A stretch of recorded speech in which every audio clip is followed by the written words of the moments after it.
आज आप हालात देख रहे हैं, युवा कई परेशानियों से गुजर रहा है। पहले शिक्षा का बाजारीकरण, जो महंगी शिक्षा हो गई है, 50% जो एजुकेशन सेक्टर है वो प्राइवेट के लगभग हो गया है।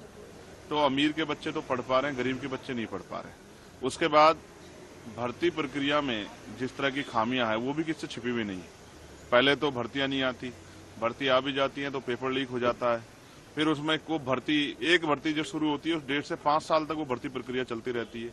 ऐसे में नौजवानों का दम घुट रहा है और इस देश का युवा, जो इस देश की रीढ़ है, अगर वो कमजोर पड़ जाएगा, वो अपने पैरों पर नहीं खड़ा हो, तो देश कैसे आगे बढ़ेगा। इसलिए मैं कह रहा हूं कि सरकारों ने जो तानाशाही करके नौजवानों का दम घोटने का काम किया, उनके सपनों को कुचलने का काम किया, वो तानाशाही बंद होनी चाहिए। और नौजवान, बेरोजगार नौजवानों का दर्द है वो सरकार को सुनना चाहिए। कब मिलेगी नौकरी? 40, 35, 36 साल की उम्र में जाके नौकरी मिल रही है, 32, 34 साल में।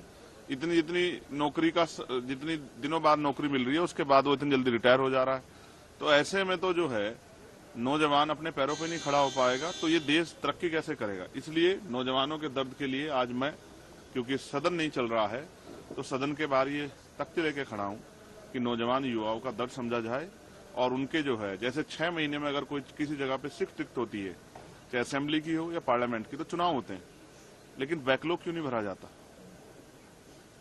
अभी यूपी पीसीएस का जो है नॉर्मलाइजेशन को लेकर विरोध हुआ, इलाहाबाद में बच्चे और बच्चियां, उनका दर्द हम समझ सकते हैं, वो सड़कों पे लेट रहे। अभी बिहार में हुआ 2 दिन पहले कि वहां बीपीएससी को जो लेके जो है वहां के नौजवानों ने संघर्ष किया। तो सरकार ये किसका कैसे करना चाहती है? नॉर्मलाइजेशन हो या और कोई प्रक्रिया हो जिससे युवा नाराज हैं, जो युवाओं के हित में नहीं है। 1 नेशन 1 इलेक्शन की बात करने वाली सरकार 1 टाइम पेपर क्यों नहीं करा पा रही है?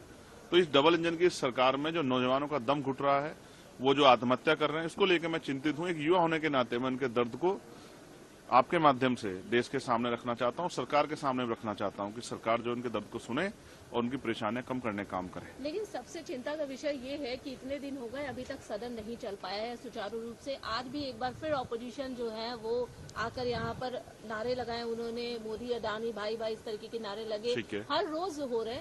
सवाल ये भी है कि वह पक्ष और विपक्ष दोनों की जिम्मेदारी बनती है नैतिक कि वो सदन को चलाए। आपने कहा कि यहाँ नारे लगे, यहाँ सदन नहीं चलता है, लेकिन अंदर भी तो हंगामा हो रहा। मैं फिर आपसे कहूंगा, मैंने तो देखा है, मैं कह रहा हूं ना, सिर्फ विपक्ष जिम्मेदार नहीं है।